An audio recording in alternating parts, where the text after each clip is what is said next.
자, 오늘 다 같이 보실 말씀은 누가복음 2장 9절에서 14절까지 말씀입니다. 누가복음 2장 9절에서 14절까지 오늘 보시겠습니다. 누가복음 2장 9절에서 14절.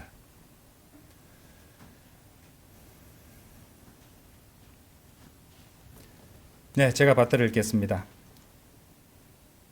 그리고 보라, 주의 천사가 그들에게 다가왔고 주의 영광이 그들 주위를 비추었으니 그들이 심히 무서워하였더라. 그러자 그 천사가 그들에게 이같이 말하였더라. 보라, 내가 너희에게 크나큰 즐거움의 좋은 소식들을 가져오나니 두려워하지 말라. 이 즐거움은 모든 백성에게 임하리라.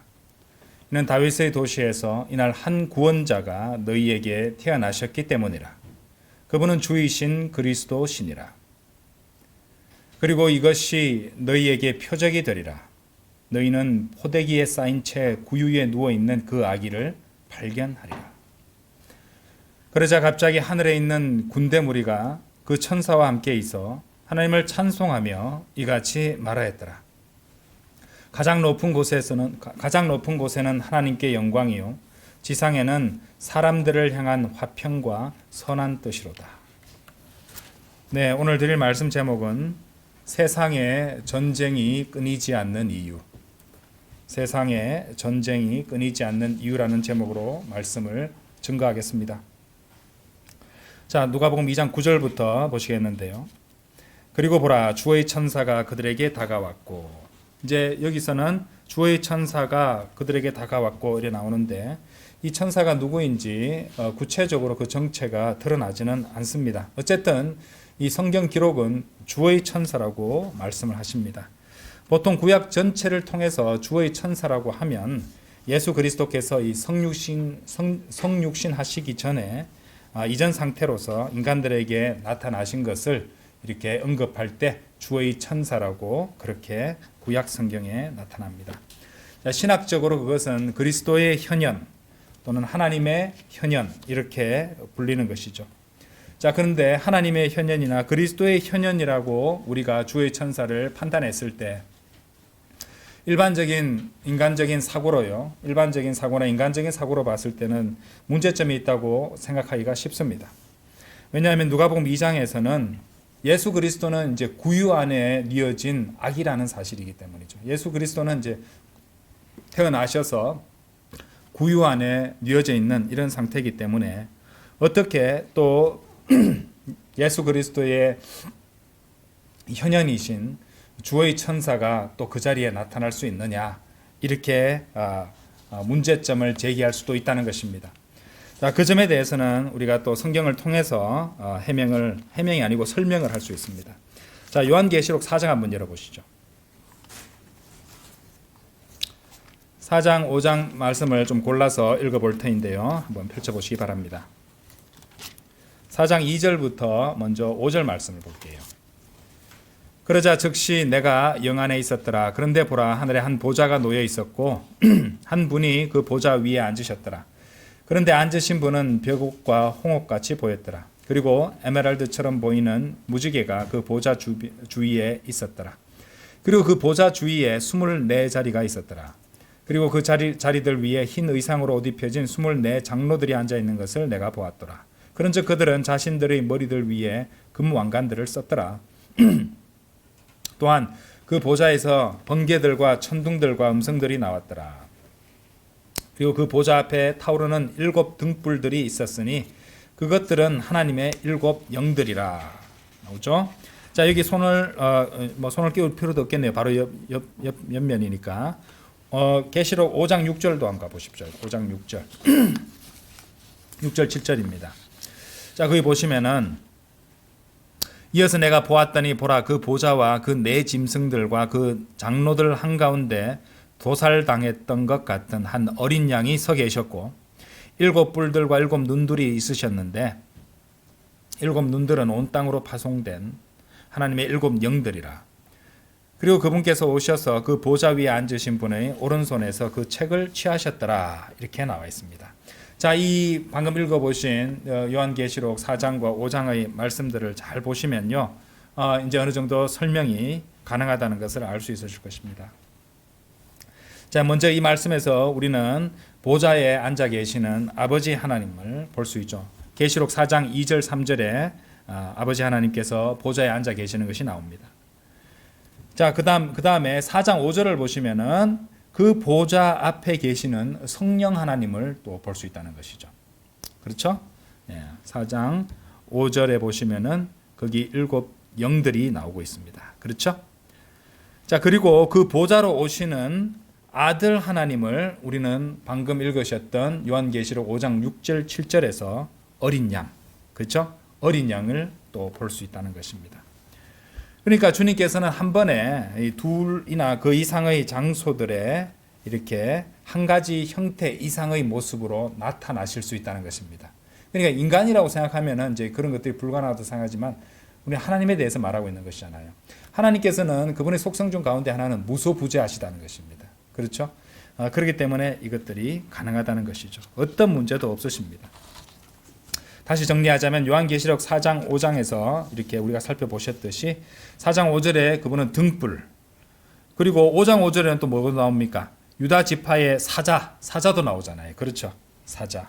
그리고 계시록 5장 6절에 어린 양, 그 다음에 계시록 5장 6절에 역시 눈들, 그리고 5장 7절은 인간의 모습을 또 취하시는 것입니다.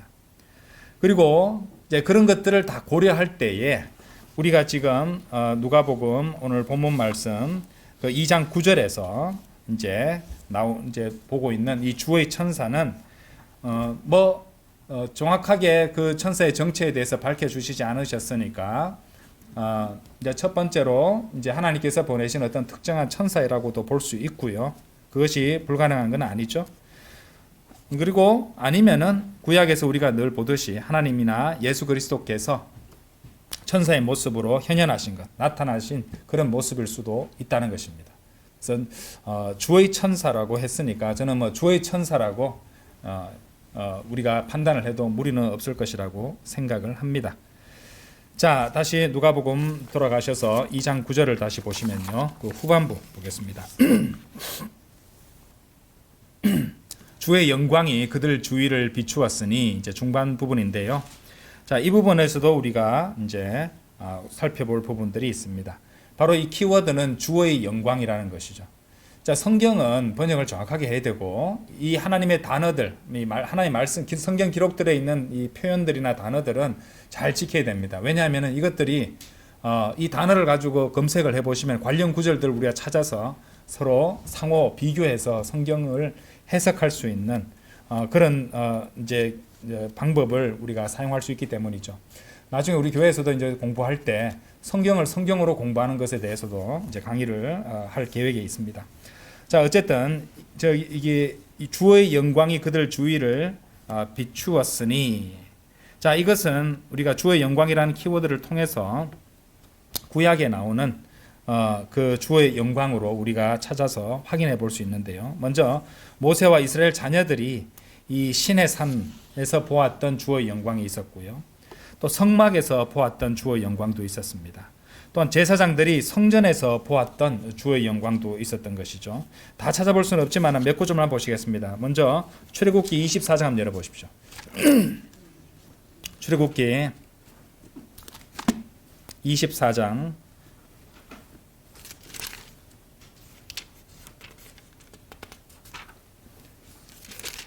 16절 17절입니다. 자, 여기 보시면 그대로 나오죠. 그리하여 주의 영광이 시나이산 위에 거하였으며 그 구름이 6일 동안 그것을 덮었더라. 그리고 7째 날에 그분께서는 구름 한가운데 모세를 부르셨더라.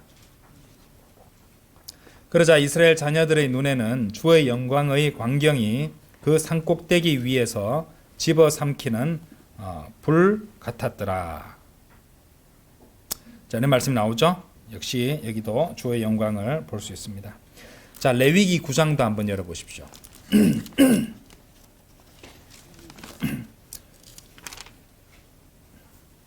레위기 9장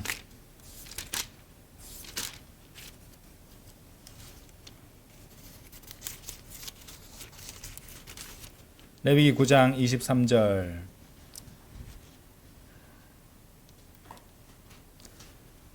그리고 모세와 아론이 회중의 성막 안으로 들어갔다가 나와서 백성을 축복하였더라.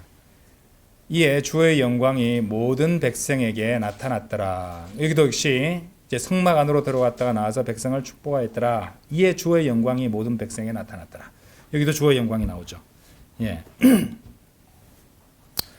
그 다음에 이제 이렇게 주의 영광이 구약 성경 그 기록들에서도 이렇게 발견되는데, 이 주의 영광은 장차 또 나타나게 될 것입니다. 그것은 바로 재림 때 아주 밝고 그렇죠? 빛나는 그런 빛으로 또 나타나게 될 것입니다.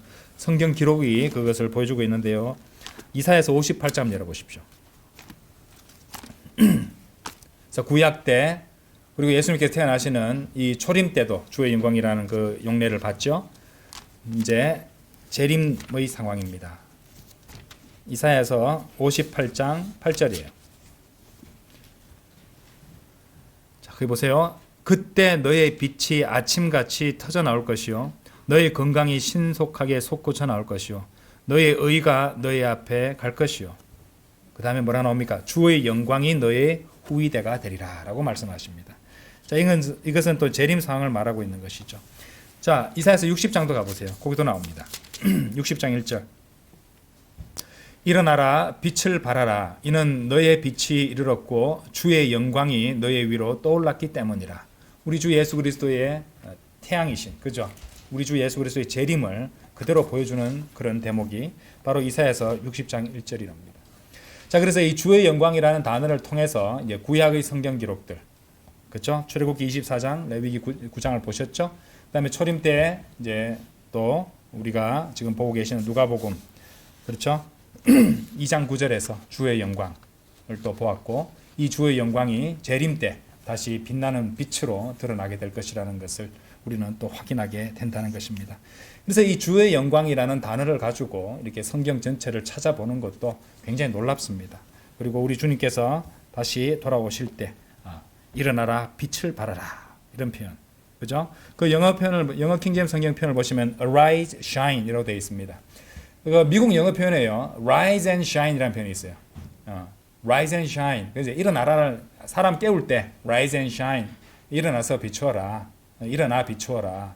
옛날에 뭐 그런 제목으로 이렇게 책 제목을 적었던 그런 문학 작품도 있었던 것 같은데, rise and shine이 바로 그런 뜻이에요.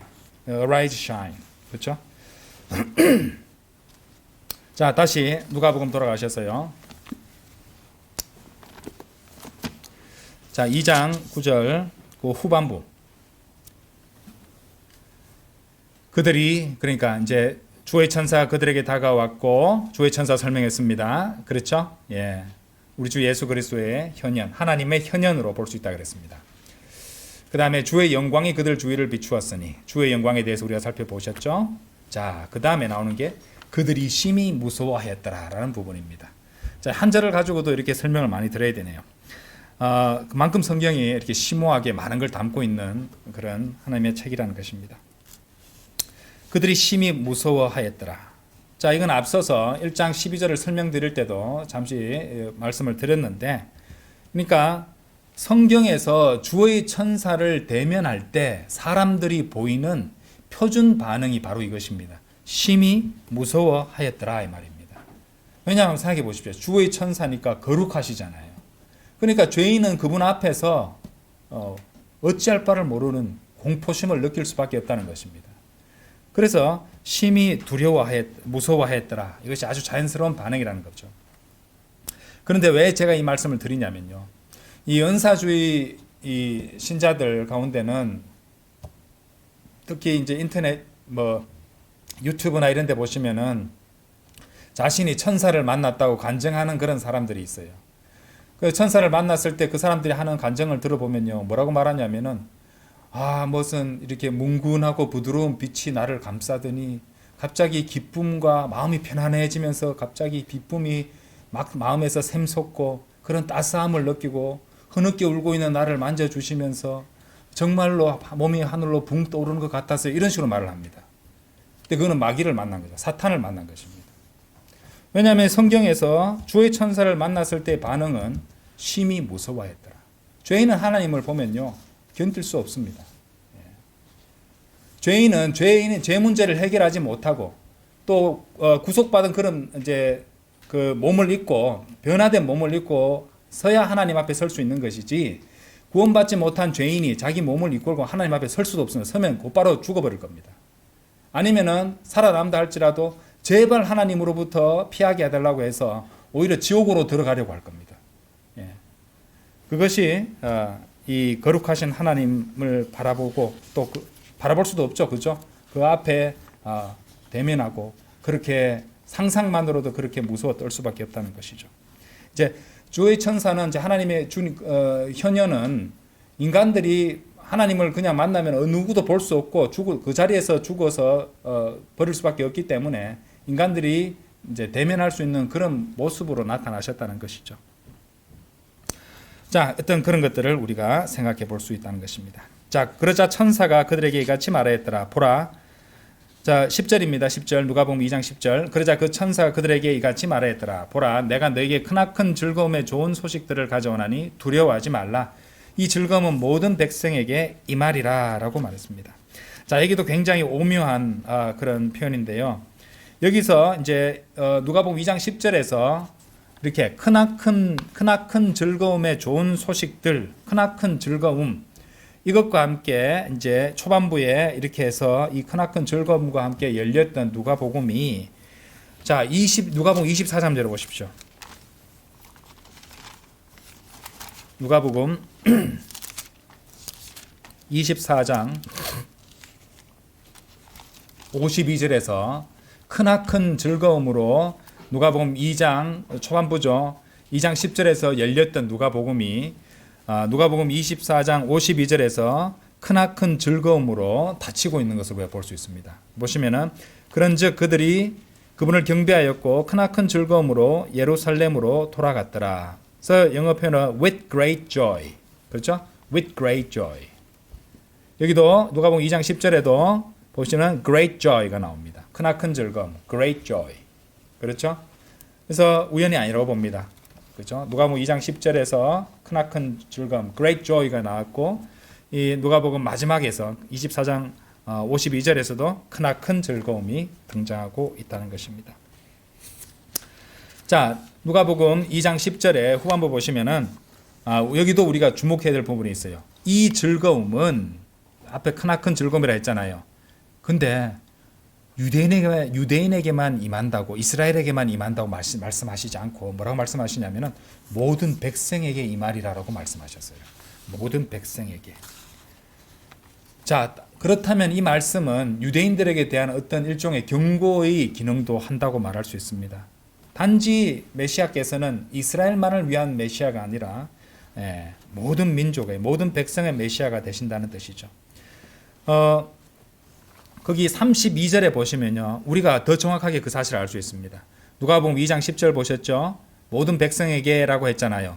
누가복음 2장 32절 보세요. 뭐라고 말씀하십니까? 이방인들에게 빛을 주는 빛이요라고 했습니다. 이방인들도 언급되고 있다는 것이죠. 그래서 주님께서는 그분의 아들이 태어나실 때부터 그분의 뜻이 단지 자기 백성 유대인들만을 그들이 죄들로부터 구원하시는 것을 계획하시고 원하신 것이 아니라 그 이상을 마음의 뜻에 두고 계셨다는 것을 우리가 알 수 있다는 것입니다. 그런 것도 우리가 생각을 할 수 있다는 것이죠. 실제로 이제 수칼에 있는 그 사마리아인들 나오잖아요. 거기도 자, 요한복음 4장 42절 열어보십시오. 자, 그것을 우리 뒷받침해 주는 말씀이 나옵니다. 요한복음 4장 42절.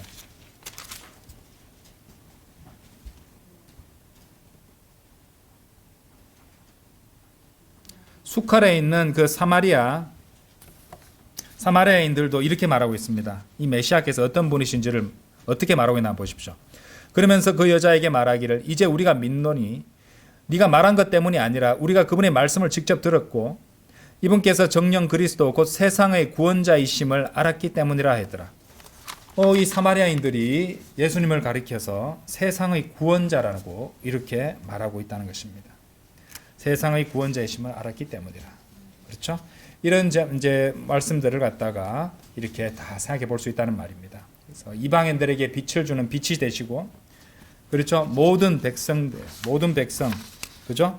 예, 모든 백성. 아까 거기 10절에서 이 즐거움은 모든 백성에게 이 말이라.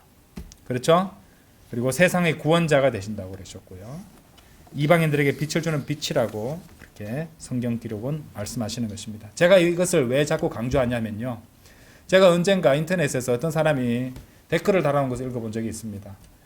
그래서 이제 이 하나님에 대해서 욕을 하면서 뭐라고 써내냐면은 무슨 중동의 유목민의 신밖에 안 되는 여호와를 그렇게 좋아하고 따르냐 이런 식으로 글을 써놨더라고요. 아니죠. 예, 그 사람은 뭘 모르는 것입니다. 그렇죠? 유목민, 중동의 유목민의 신만이 아니시고 이방인들에게 빛을 주는 빛이시고 세상의 구원자시라는 것을 그 사람 모르기 때문인 것이죠. 자, 다시 누가복음 2장으로 돌아오셔서 2장 11절입니다. 자, 이 11절 말씀도 한번 잘 보십시오. 이는 다윗의 도시에서 이날 한 구원자가 너희에게 태어나셨기 때문이라. 그분은 주이신 그리스도 신이라. 그렇죠? 한 구원자. 이 아기가 바로 한 구원자라고 이제 그분의 정체를 언급하고 있습니다. 여러분들, Jesus, 예수님이죠. Jesus. 예수라는 이름의 의미가 무엇인지 아십니까? 예수라는 이름의 의미는 바로 Jehovah saves. 그러니까 여호와께서 구원하신다라는 뜻입니다. 여호와께서 구원하신다. 그런 뜻을 갖고 있는 말씀입니다. 그 이름 자체가 그죠? 여호와께서 구원하신다라는 뜻이에요. 그렇죠? 예수 그리스도는 한 구원자이신다 이 말이죠. 자, 그분은 먼저 구원자이시고 그 다음이 바로 왕이신 그리스도가 되십니다. 히브리서 7장 2절에서는 먼저 의의 왕이요 다음은 또한 화평의 왕이라고 그렇게 말씀하십니다. 자, 우리 11절은요 우리가 좀 더 자세히 볼 필요가 있는데, 왜냐하면 이 11절에 삼위일체를 보여주는 그런 아주 정형화된 그런 표현들이 나오고 있기 때문입니다. 왜냐하면요, 거기 다시 한번 보세요. 11절을 다윗의 도시에서 이날 한 구원자가 너희에게 태어나시기 때문이라. 그분은 주이신 그리스도시니라. 주이신 그리스도시니라 라고 말씀하십니다. 먼저 우리가 삼위일체 세 가지 위격을 볼 수 있죠. 구원자, 그 다음에 주, 그 다음에 그리스도입니다. 먼저 구원자시죠. 우리에게 영원한 생명을 주시려고 오신 그 아들을 말하고 있는 거예요. 요한복음 3장 16절 말씀대로 우리에게 영원한 생명을 주시려고 오신 구원자, 바로 그 아들이시죠. 그렇죠? 독생자 우리 주 예수 그리스도 할 때 독생자이신 아들이십니다. 아들 하나님이죠. 그 다음에 그분은 기름 부음을 받으신 분, 곧 성령님으로 기름 부음을 받으신 그리스도십니다. 그리스도는 이제 성령을 보여주고 있죠. 성령으로 기름 부음 받은 자라는 뜻이니까요. 그 다음에 그분은 주이시죠. 예, 곧 신이시고 아버지 하나님이시라는 것입니다. 예수님께서는 요한복음 10장 30절에서 나와 나의 아버지는 하나니라 라고 말씀하셨어요. 그런데 그분은 또한 뭐라고 말씀하셨냐면요. 자, 이제 이 두 구절 찾아보겠습니다. 요한복음 17장 3절. 요한복음 17장 3절.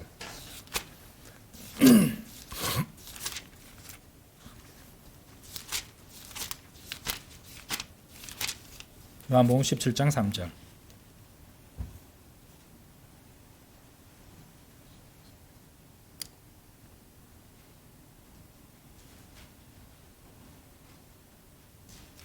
그런즉 이것이 영생이니 그들로 하여금 홀로 참 하나님이신 당신과 당신께서 보내신 예수 그리스도를 알게 하려 함이니이다. 자, 이게 보시면은 홀로 참 하나님이신 당신과 아버지 하나님을 말하고 있죠. 그죠? 그 다음에 당신께서 보내신 예수 그리스도를 알게 하려 함이니이다 라고 말했습니다. 홀로 참 하나님이신 아버지 하나님을 말씀하셨잖아요. 자, 이 같은 저자가 기록한 다른 책을 보겠습니다. 요한일서 5장 20절 보십시오. 자, 성경과 성경을 비교합니다. 요한일서 5장 20절. 또한 하나님의 아들이 오셔서 우리에게 명철을 주신 것을 우리가 아노니 우리로 하여금 참되신 분을 알게 하려 하시며 우리가 참되신 분 안에 있다는 것, 곧 그분의 아들 예수 그리스도 안에 있다는 것을 알게 하려 하심이라. 이분은 예수 그리스도에 대해서 뭐라고 말씀하십니까? 이분은 참 하나님이시오 영생이시라. 아까 요한복음 17장 5절에서 17장 몇 절이었습니까? 3절에서는 홀로 참 하나님이신 당신, 홀로 참 하나님이신 분이 아버지 하나님이라고 그랬는데 요한일서 5장 같은 저자가 쓴 다른 책인 요한일서 5장 20절에 보시면 예수 그리스도를 가리켜 이분은 참 하나님이시오 영생이시라 이렇게 말씀하고 계시다는 것이죠. 다 연결이 되죠, 그렇죠? 골로새서 2장 9절은 또 이렇게 말씀하세요. 이는 그분 안에는 신격의 모든 충만함이 몸의 형체로 거하시기 때문이라 이렇게 말씀하십니다. 자, 정리되시죠? 그러면 그래서 누가복음 2장 11절이죠. 이 말씀은 삼위일체를 보여주는 아주 위대한 말씀이다. 이렇게 기록해 두시고 기억하시면 되겠습니다. 자, 이제 12절로 가볼게요. 12절입니다. 그리고 이것이 너희에게 표적이 되리라. 누가복음 2장 12절 읽고 있습니다. 너희는 포대기에 쌓인 채 구유에 누워있는 그 아기를 발견하리라 라고 말씀하십니다. 자, 이 말씀 분명하게 드러내죠. 앞에서 우리는 이 포대기, 구유에 대해서 몇 번이나 제가 설명을 드리고 언급을 했습니다. 자, 왜 제가 앞에서 계속 포대기와 구유를 강조했는지 여러분들은 그 이유를 아실 것입니다. 이것이 뭐라고요? 표적이었습니다. 포대기와 구유는 표적이 되었습니다. 어떤 것도 제가 비유적이나 우화적으로 말씀드리지 않았죠. 바로 표적을 위한 것이었기 때문입니다. 무엇을 위한 표적이란 말입니까? 예수 그리스도께서 태어나신 이유를 보여주는 표적들입니다. 예수 그리스도께서 태어나신 이유를 보여주는 표적들이죠. 우리 죄들로 인한 희생제물로서 죽으시기 위해서 태어나셨다고. 포대기로 둘러싸인 그죠? 그 그림에도 제가 골라가지고 마치 미라를 싸듯이 죽기 위해서 태어난 아기를 태어날 때 이미 그 작고 아름답고 예쁘고 그리고 무해하고 너무도 연약한 작은 아기가 태어날 때 미이라처럼 꽁꽁 싸매져 있다는 그 모습. 태어날 때 이미 죽음을 보여주는 모습으로 태어나셨다는 것. 너무 짠하지 않습니까? 인간적인 생각으로 봐도요. 주님께서는 그런 모습으로 태어나신 것입니다. 그리고 그분이 어디에 누워졌습니까? 구유에 누워졌어요. 그분은 누구라도 생명의 빵을 먹으면, 생명의 빵에 참여하게 되면 영원한 생명을 갖는 것. 생명의 빵을 참여하는 것, 먹는 것, 예수 그리스도를 믿는 것이잖아요. 누구라도 영원한 생명을 얻을 수 있다는 것을 보여주는 그 위대한 표적이라는 것입니다. 잘 기억하십시오. 포대기와 구유, 포대기에 쌓인 채 구유에 누워있는 그 아기, 바로 우리 주 예수 그리스도시고 그 포대기와 구유는 하나님께서 우리들에게 보여주시는 위대한 표적이었던 것입니다. 자, 13절 14절 보겠습니다. 그러자 갑자기 하늘에 있는 군대 무리가 그 천사와 함께 있어 하나님을 찬송하며 이같이 말하였더라. 가장 높은 곳에는 하나님께 영광이요 지상에는 사람들을 향한 화평과 선한 뜻이로다 라고 되어 있습니다. 보통 이 13절 14절은요 이 크리스마스 캐롤에 나오는 소위 말하는 천사들의 합창입니다. 그래서 이렇게 캐롤 가사들을 보시면은 천사들의 노래가 하늘에서 들리니 상과들이 기뻐서 메아리쳐 울린다. 이런 식으로 들어보신 적이 있을 것입니다. 또는 천사 찬송하기를 거룩하신 구주께 영광 돌려보내세. 이런 캐롤들 들어보셨죠? 영어 캐롤에도 많이 있습니다. 자, 근데 여기서는 뭐라고 말하냐면요. 거기 13절 후반부 보세요. 하나님을 찬송하며 이같이 말하였더라 라고 말씀하십니다. 찬송하면은 praising입니다. 미국 사람들이 보면은 praise the Lord, praise the Lord 이렇게 말하는데 praise는 찬송하다는 뜻이에요. 그리고 이같이 말하였더라 saying이라고 말합니다. 자, 여기에 사실 노래라는 말은 없습니다. 그렇죠? 예. 우리가 보통 찬송하면 다 이제 노래라고 해서 우리는 그렇게 하는데 이 기술적으로 단어만 봤을 때 노래라는 단어는 없습니다. 찬송하며 이같이 말해 praising이고 saying입니다. 근데 왜 사람들이 찬송하면 노래를 떠올리게 됐을까? 그것도 성경적으로 맞습니다. 왜 그러냐면 시편 149편 열어보십시오. 성경적입니다.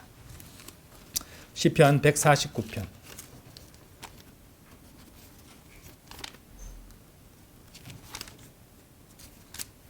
시편 149편 1절입니다. 너희는 주를 찬송하라. 새 노래로 주께 노래하고. 찬송인데 곧바로 노래가 따라서 나오죠. 성도들의 회중 가운데서 그분의 찬송을 그대로 붙었죠. 찬송을 노래하라 라고 말씀하고 있습니다. 그래서 찬송은 노래와 연결되어 있습니다. 이 성경 말씀처럼. 그리고 노래는 무엇과 연결되어 있을까요? 예, 기쁨과 연결되어 있다는 것이죠. 찬송은 노래와 연결되어 있고 노래는 기쁨과 연결되어 있다. 자, 그런 것들을 한번 생각해 보시면 굉장히 좋은 공부가 되실 것입니다. 자, 그 다음 다시 누가복음 돌아오셔서 14절이에요. 가장 높은 곳에는 하나님께 영광이요 지상에는 사람들을 향한 화평과 선한 뜻이로다. 사실 이 14절은요 성경에서 가장 그릇되게 인용되는 그런 말씀들 가운데 하나라고 할 수 있습니다. 이 14절은 사람들이 모두 하나같이 특히 정치인들이 그렇죠. 지상의 평화에 대해서 지상의 화평에 대해서 얘기하죠. 또 교황들은 세계 평화를 위해서 또 기도하잖아요. 미국의 썬빔 브레드라는 회사는 미국 전역에 작은 이 소녀가 이 기도하는 모습을 담은 광고판을 세웠는데 거기에 대한 설명으로 붙은 문구도 역시 지상의 평화였다고 합니다. 그렇죠? 지상의 평화를 위해서 작은 소녀가 기도하는 모습을 이제 광고판에 그려서 했다는 것이죠. 그래서 세상 사람들 좋아하는 말입니다. 그렇죠? 성경에도 그 자기들이 좋아하는 세계 평화, 지상의 평화 이런 뜻이 있으니까 이 말씀이 바로 그런 것이라 하면서 자기들의 그 목적에 따라서 이런 말씀을 당겨서 광고에도 써먹고 정치인들의 연설에도 써먹고 교황들이 기도할 때도 써먹는다는 말이죠. 그런데 사실 이 구절은요 전혀 그런 것들에 관한 말씀이 아닙니다.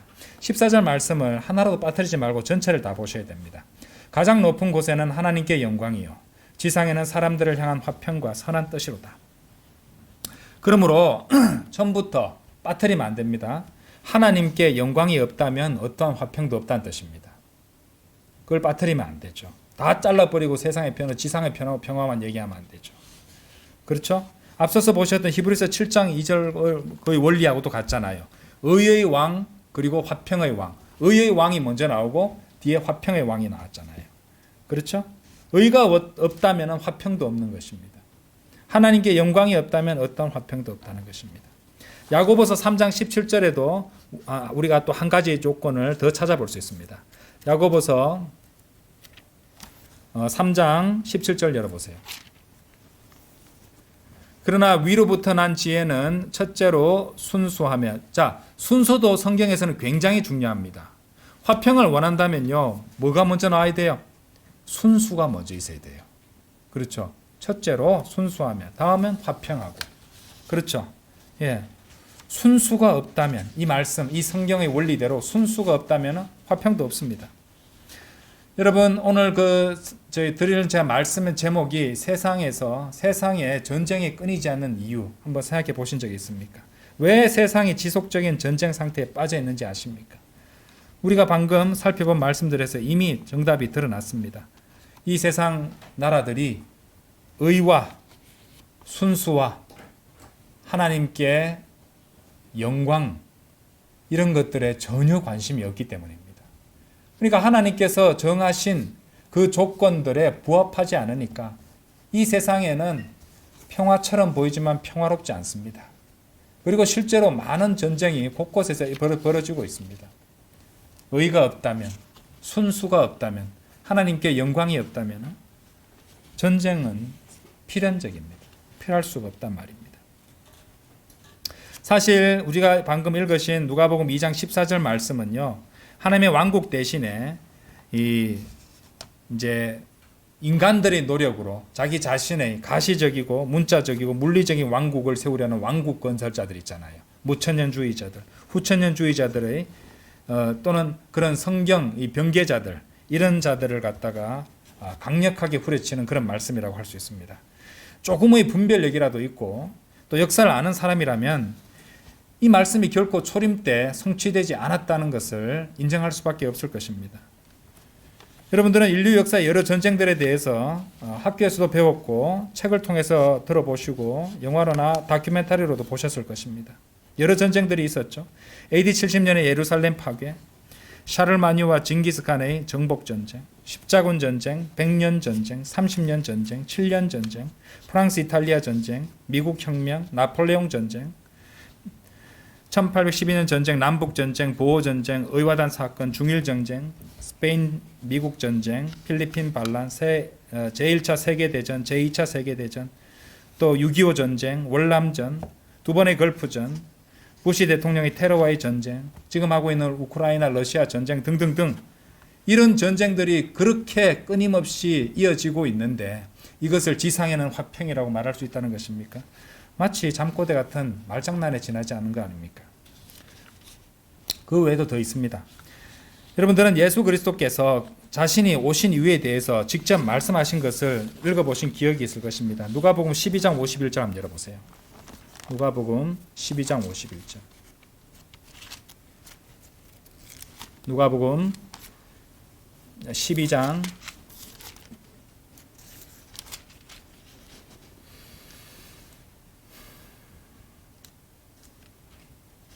51절. 너희는 내가 땅 위에 화평을 주러 온 것이라 생각하느냐? 그러면 혹자는 속으로 생각하겠죠. 아, 주님, 아까 누가복음 2장 14절 말씀 보니까 천사들이 주님께서 하실 부분이라고 그렇게 노래하는 것을 제가 읽어봤는데요. 당연한 거 아닐까요? 이렇게 생각하는 사람도 있을 것입니다. 그런데 주님께서 뭐라고 말씀하시면 계속 읽어보세요. 내가 너희에게 이르노니 아니라고 하십니다. 그렇죠? 어째서 그런가요? 오히려 주님께서 이렇게 말씀하세요. 그보다는 오히려 분열을 주러 온 것이라. 이렇게 말씀하십니다. 마태복음 10장 34절도 열어보세요. 마태복음 10장 34절.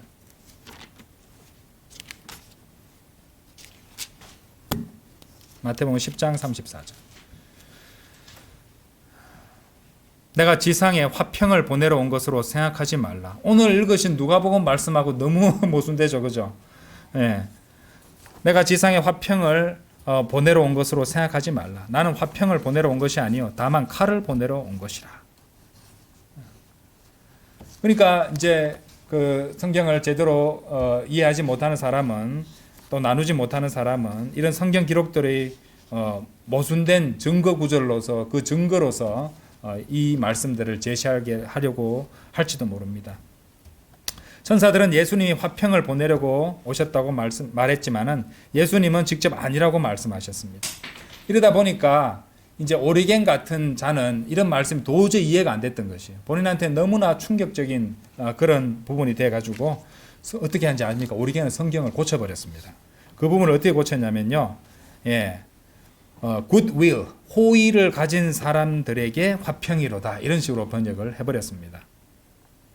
그래서 단지 호의를 가진 사람들에게만 화평이 된다, 이런 것으로 이제 이해되도록, 읽히도록 성경을 변개시켰던 것이죠.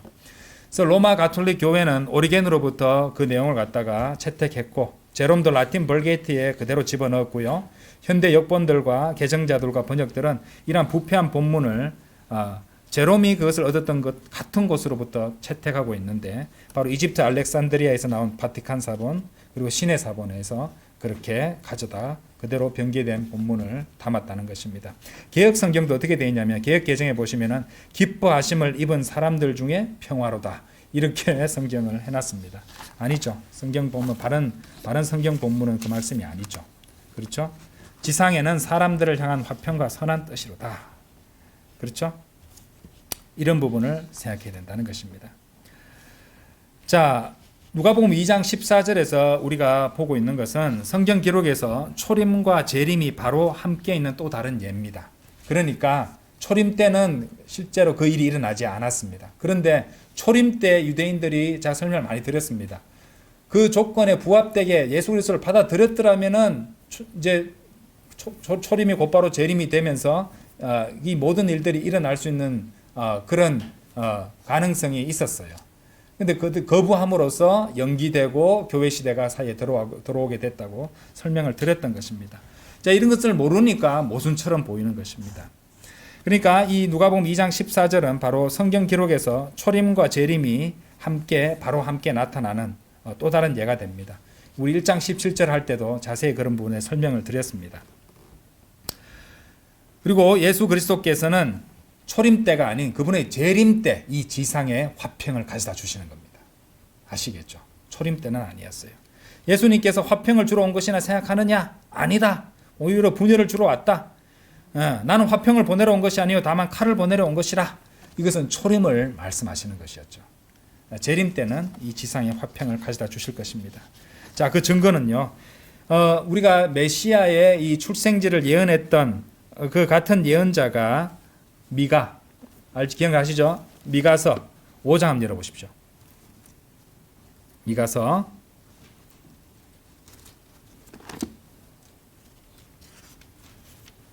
5장.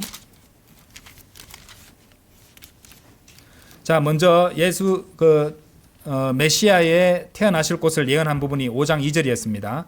그러나 너 베들레헴 에프라타야, 너는 유다의 수천 가운데서 작을지라도 실로 너에게서 이스라엘 가운데서 통치자가 될 자가 나에게 나아오리라.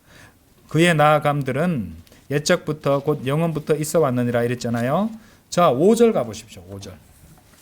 이 5절이 또 위대한 예언입니다. 그리고 아시리아인이 우리 지역으로 들어올 때 이 사람이 누굽니까?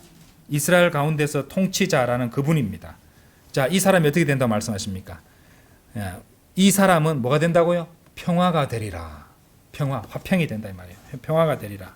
그런 다음에 그가 우리 궁전들 안을 밟을 그때 우리가 그를 대적하여 7명의 목자들과 8명의 선도자들을 일으키리라 라고 말합니다. 바로 예수 그리스도께서 돌아오셔서 아시리아인은 적그리스도를 말하죠. 적그리스도를 멸망시키는 것을 가리키는 예언의 말씀입니다. 미가서 5장 5절요. 미가서 5장 5절에 나오는 평화가 바로 그 사람 그 자신이 된다는 것이죠. 자, 그것의 근거 구절이 또 있습니다. 자, 이사야서 9장 열어보십시오. 이사야서 9장. 평화가 되신다는 거죠. 이분이 평화가 된다는데 그 근거가 무엇이냐? 이사야서 9장.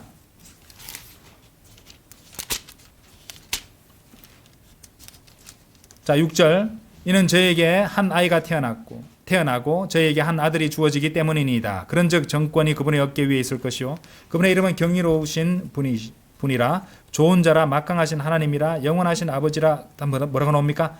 화평의 통치자라 불리리이다. 연결이 되죠. 화평의 통치자. 평화가 되리라. 바로 그분입니다. 그래서 이 화평의 통치자의 의로운 통치를 제외하고서는 어떠한 지상의 평화나 어떠한 지상의 화평도 기대할 수 없습니다. 다시 한번 제가 강조드립니다. 순수가 없다면 화평이 없습니다.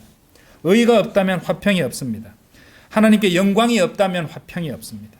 예수 그리스도가 없다면 어떠한 평화도 없습니다. 아멘. 분명한 사실입니다. 아무리 세상 사람들이, 세상 정치가들이 또 권력과 부를 가진 자들이 헛짓을 해도 이 원칙은 변하지 않습니다. 예수 그리스도 없이는 어떠한 화평도 없습니다.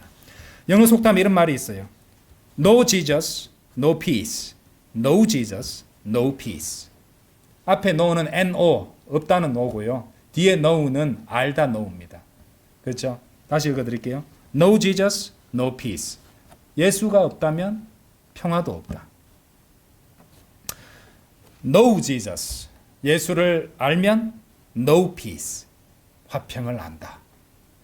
그렇죠? 예수님이 없다면 화평이 없고 예수님을 알면 화평을 안다는 것입니다. 그렇죠? 우리는 이분이 오시기를 기다리고 살아가는 겁니다. 그분이 오실 때까지는 아무리 세상 사람들이 지상의 평화나 화평에 대해서 노래한다 할지라도 진정한 화평과 평화는 오지 않습니다. 이 14절에 대한 영적 적용에 대해서는 다음 시간에 계속 공부하도록 하겠습니다. 다 같이 기도드리겠습니다.